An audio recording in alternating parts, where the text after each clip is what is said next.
ये फिर तोला का हो गे मुंगला फुला बैठे हस बात बात मरी साथस नवा निवन्नी कस न खरा लगाथस जा झनगोठिया इहाँ ले घू कैथस कभू ले गे हस ए ले हूँ बोले हूँ कैथस कभू ले हस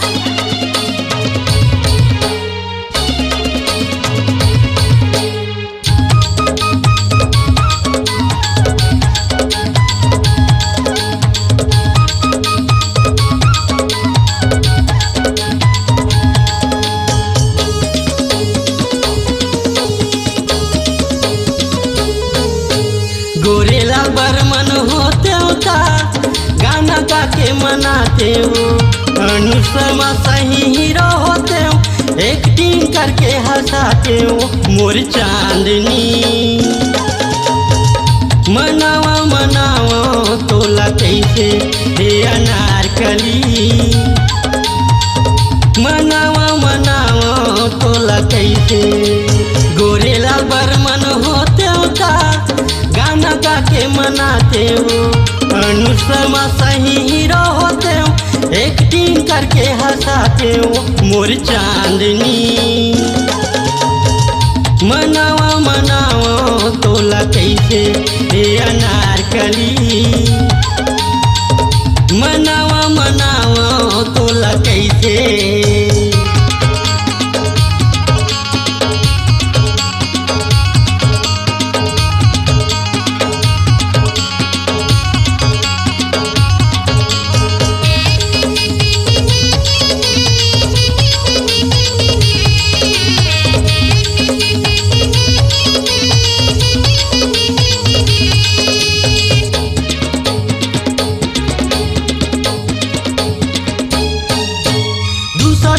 तहु ताना मारे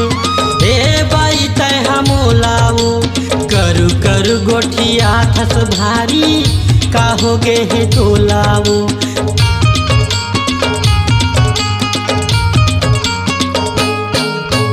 दूसर सही तहु ताना मारे हे बाई तय हमोलाओ करु करु गोठिया थस भारी का हो गे हे तोलाओ करु करु गोठिया थस भारी का हो गे है तोलावो आज जोगी मैंने ता होते हो चुनाव तोला लड़ाते हो छत्तीसगढ़ के मुख्यमंत्री रानी तू हिला बनाते हो मोर चांदनी मनावा मनावा तोला कैसे हे अनारकली मनावा मनावा तोला कैसे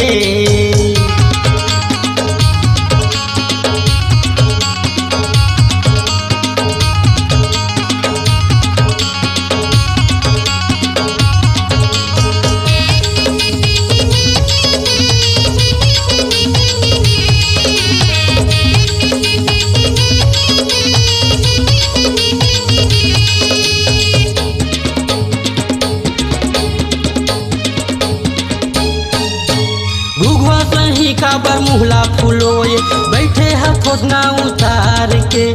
काबर ले था परीक्षाओ तहा मोर प्यार के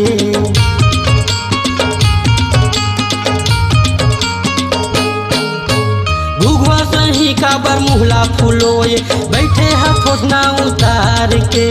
काबर ले था परीक्षाओ तहा मोर प्यार के काबर ले था परीक्षाओ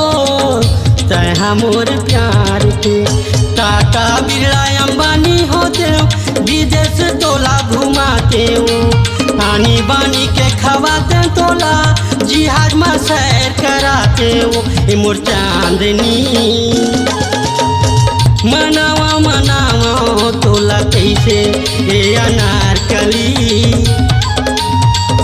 मनावा मनावा तोला कैसे गोरेला बरमन होते होता गाना गा के मनाते हो अनुसमा सही हीरो होते हो एक्टिंग करके हंसाते हो मोर चांदनी मनावा मनावा तोला कैसे हे अनारकली मनावा मनावा तोला तोला कैसे हे अनारकली। मनावा मनावा तोला कैसे हे मोर चांदनी। मनावा मनावा तोला कैसे।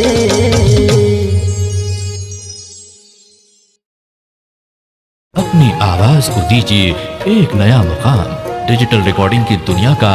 जाना पहचाना नाम स्वरांजलि,